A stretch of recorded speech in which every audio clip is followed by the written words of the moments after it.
अस्सलाम वरहमतुल्लाहि वबरकातुह। अम्मी आज ऑफिस पे इतना काम था, मैं तो थक गई हूँ। अम्मी भाभी कहीं दिखाई नहीं दे रही है। वो तो सदा सोती रहती है। जब भी मैं ऑफिस से आती हूँ तो भाभी मुझे दिखाई नहीं देती है। इतनी थकी हुई होती हूँ, एक गिलास पानी तक नहीं पीती। न वक्त पर खाना मिलता है, न धोया धुलाया हुआ कपड़ा मिलता है। अभी मुझे शॉपिंग में जाना है और मेरे कपड़े में इस्त्री भी नहीं है। अभी मैं क्या पहनूंगी? और ससुराल के लोग आ रहे हैं, सारा घर बिखरा पड़ा है। आने के बाद क्या सोचेंगे? अम्मी तुम ये बहू बना कर लाई हो या मालकिन बना कर लाई हो? कहती है अपनी कपड़ा अपनी अपनी खुद ही धोया करो। आखिर उसे किस बात का गुरूर है? अम्मी तो आप तो उसे अपना सर पर चढ़ा रखा है। देखिएगा एक दिन बहुत पछताएंगे आप।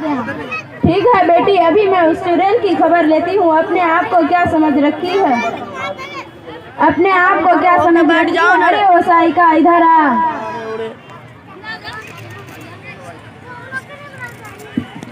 क्या बात है अम्मी? चल बड़ी आई अम्मी की बच्ची, तुमको मैंने बहू बनाकर लाई या मालकिन? तुम सब पर हुकूमत करने के लिए आई हो। तुम सब पर हुकूमत करने के लिए आई हो। तुम आरिफा के कपड़े क्यों नहीं तैयार की और उसे वक्त पर खाना क्यों नहीं देती हो? और आज मालूम है आज ससुराल वाले आ रहे हैं तो तैयारी क्यों नहीं की? ये गलत बात है अम्मी। मैं तो वक्त पर खाना भी देती हूँ और कपड़े भी बराबर धो लेती हूँ। रात में देर तक काम किया और आरिफा के बिस्तर पे क्या सो गई तो शिकायत कर रही है। अम्मी अभी मेहमान आने का तो काफी टाइम है, उनके आने से पहले हमारा काम हो जाएगा और इंशाअल्लाह ज्यादा काम रहा तो आप लोगों को भी हाथ बटा देना चाहिए। अकेले मैं कितना काम कर सकती हूँ? अम्मी अगर दिन भर मेकअप में लगी रही तो खाना कैसे पकाएगी? हाथ में काले पड़ जाएंगे ना, बर्तन कैसे धोएगी? हाथ खींच जाएंगे ना। एक हफ्ता पहले मैंने 1 दर्जन साबुन लाई थी और 1 हफ्ता भी नहीं चला के सारा साबुन खत्म हो गया। हाय अल्लाह, मैं तो साबुन और क्रीम ला ला कर थक गई हूँ। कभी तो ये खत्म, कभी तो वो खत्म, कभी तो आँख से देखा होगा तब ना। जब से ये घर में आई सारी बरकतें खत्म हो गई है।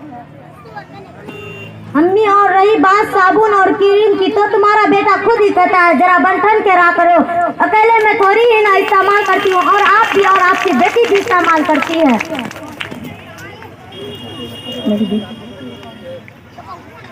तू कहने वाली कौन होती हो मेरी बेटी को? तू मेरी बेटी को कहने वाली कौन होती हो? और कहने वाली कौन होती हो मेरी बेटी को?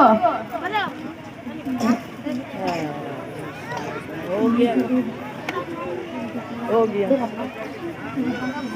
तेरा बाप ला के देता है क्या? अम्मी अब तक जो कुछ भी हुआ मैं इस बात से माफी चाहती हूँ कि मेरे शादी के वक्त मेरे माँ बाप से जितना हुआ उन्होंने दिया। तू क्या लाई है भिखारी? अगर 1 महीने के अंदर तू सारा दहेज का सामान नहीं लाई तो देखना मैं तेरा क्या करती हूँ। और आने दो मेरे बेटे को, मैं तुम्हें आज ही घर से निकाल दूंगी। अम्मी अब तक जो कुछ भी हुआ मैं इस बात से माफी चाहती हूँ कि मेरे शादी के वक्त मेरे माँ बाप से जितना हुआ उन्होंने दिया। अब मैं इतना नहीं ला सकती हूँ। चल भाग यहाँ से। अस्सलाम वालेकुम वरहमतुल्लाहि वबरकातुहू। वालेकुम सलाम वरहमतुल्लाहि वबरकातुहू। आइए बैठिए। आरिफा तुम्हारे ससुराल वाले आए हैं, चाय नाश्ता लाओ।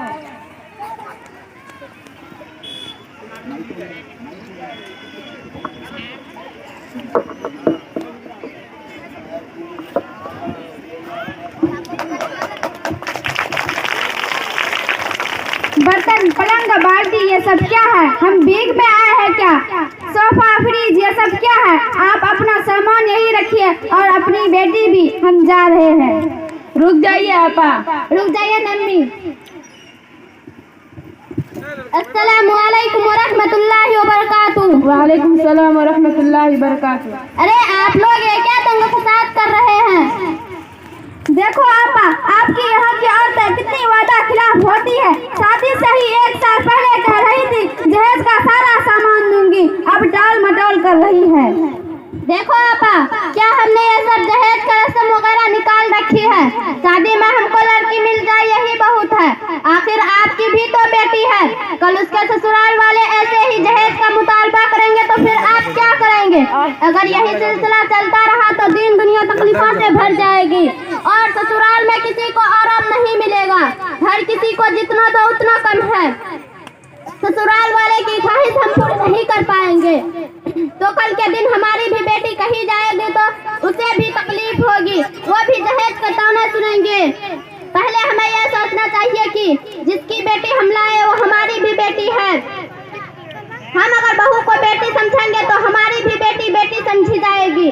हमने तो अखबारात में हमेशा ही सुना है दहेज के मुतालबा से सास बहू के झगड़े से खुदकुशी कर लेती है और लोग कहते हैं कैसी सास है, बहू को जला दिया, मर्डर किया और तकलीफें दी वगैरह वगैरह।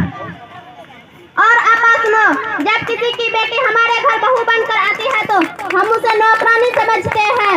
छोटी छोटी गलती पर उसके खानदान पर लानत मलानत करते हैं।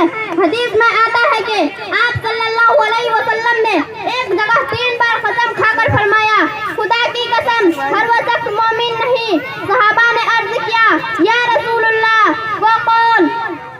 आप सल्लल्लाहु अलैहि वसल्लम ने फरमाया, उनकी शरारत से उनका पड़ोसी महफूज न रहे। अब आप खुद ही सोचिए, पड़ोसी के बारे में इतना वईद होता है तो जो खानदान का एक फर्द बन चुका है तो उसको गुनाह देना कितना बड़ा गुनाह है। इसलिए मेरी माँ बहनों से गुजारिश है कि अपने घर आने वाली बहू को बेटी समझे और उसके मोहब्बत के खजाने खोल दे। आपा आपने ही हमारी आंखें खोल दी। अब तक हम अंधेरे में थे। एक दूसरे को तहमत करना, एक दूसरे को दलील करना, यही हमारी जिंदगी का पैसा बन चुकी है। आपा मुझे माफ करना, मैंने आपसे दहेज का मुतालबा किया है। मैंने माफ किया, अल्लाह भी माफ करे। बेटी जरा बहू को बुला लाओ। भाभी क्या बात है अम्मी?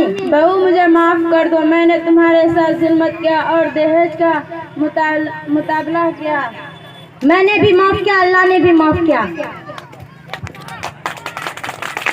शुक्रिया, हम सभी आंखें खोल दी। हम सब मिलजुल कर रहेंगे इंशाअल्लाह। अस्सलाम वालेकुम।